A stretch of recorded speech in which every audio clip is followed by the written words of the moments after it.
Surprised to see another Beast Morphers episode review? Well, guess what? A new episode came out overseas in UK, so I gotta get it done. I'm MegamanNG. I welcome you to another Beast Morphers episode review. Today we're going to be talking about episode 10 of season 2, Intruder Alert. You guys in America probably aren't going to be getting these episodes for a while, because of obvious reasons. Here's the deal. I'll provide a summary as well as some of the main points. Let's begin. Nate has decoded a message that was discovered in outer space. It has them on guard, but when they encounter an intruder, he puts up a fight, only for him to depart. Nate does find an item, and they were able to bring the alien back.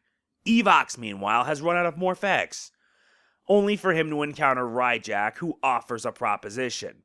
In exchange for technology, he would help get Vivixs all the Morphers he needs. To make things even worse, Ryjack resurrects Vargoyle. Now the Rangers have a new fight on their hands. Can they defeat Ryjack? And who was that mysterious fellow? Why is he even here? So, yeah, this is actually surprising, because I didn't think we'd be getting another episode of Beast Morphers, but remember, these guys release the episodes overseas because they don't have those restrictions. Plus, you have them on a different network. So, yeah, it's a new episode, which means it's a new review. The episode's plot has the Rangers dealing with new threats.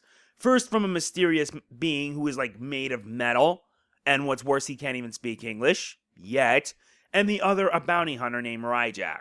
This episode marks the debut of Ryjack, who is a villain that, well, let's just say that what he brings out is a bit of an Easter egg.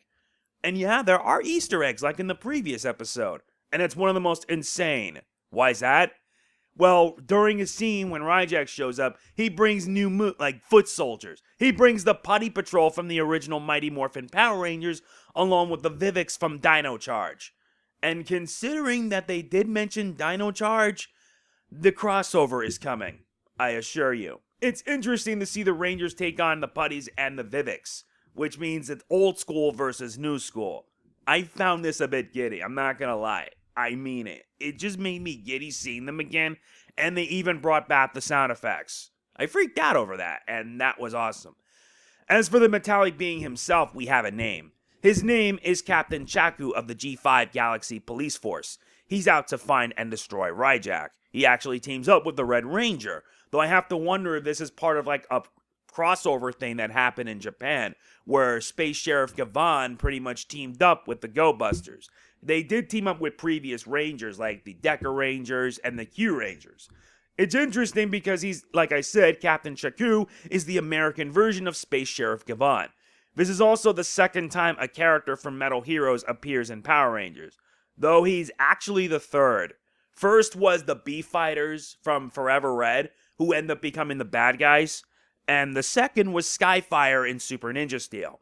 So basically it's the third, and I find this to be rather interesting. I also like that these guys are taking a lot of risks, and for me that's what makes it really, really satisfying. I really did enjoy the episode, don't get me wrong. Not to mention Ben and Betty are still enjoyable in the episode. They are helpful, mostly, and their antics are minor at best. But hey, it's a delight seeing them do their best for a change. Like in the previous episode, they were helpful. This one, they were, mostly, though they was just mostly a minor inconvenience. At least in the end of the episode, they get praised for doing something right. So, that's at least something. Like I mentioned, the highlight for me was Devin teaming up with Chakku to take down Vargoyle and Ryjack.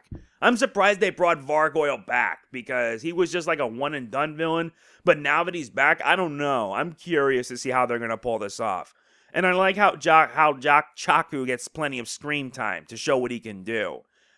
Even though it's just using footage from the crossover, hey, it's at least something. Now, if only we can get a crossover with VR Troopers and Beast Morphers. That would mostly be a blast. The episode is enjoyable. I find it's a mishmash in some cases, but it's not a bad thing. I enjoyed it for what it is. Chakku helped the other Rangers and even healed them, because there was also a plot where Ryjack infected 2 Rangers, forcing the Red Ranger to team up with Chakku to stop him. He was able to cure them, so there's at least a plus. My only nitpick is that the Rangers should have not gone on the offensive on Chakku. They jumped the gun, and it led them into this predicament. So there's nothing wrong with it. I did like it. My final score is a 9.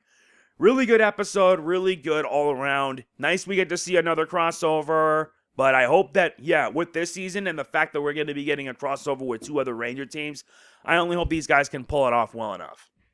Yeah, it's sudden I had to get this episode review in. I don't know if we'll be getting more, and the sooner we get more, the sooner you guys are going to get more reviews. My friend Michael provided me a link to it. You can ask him yourself if you want. I got to hurry and get this video in. So yeah, that's it. If you enjoyed the video, be sure to hit the like button. It means a lot to me. Don't forget to like, comment, share, subscribe, and click the bell. It helps out big time. Truly it does. This is MegamanNG signing off. Peace out. Let's morph in.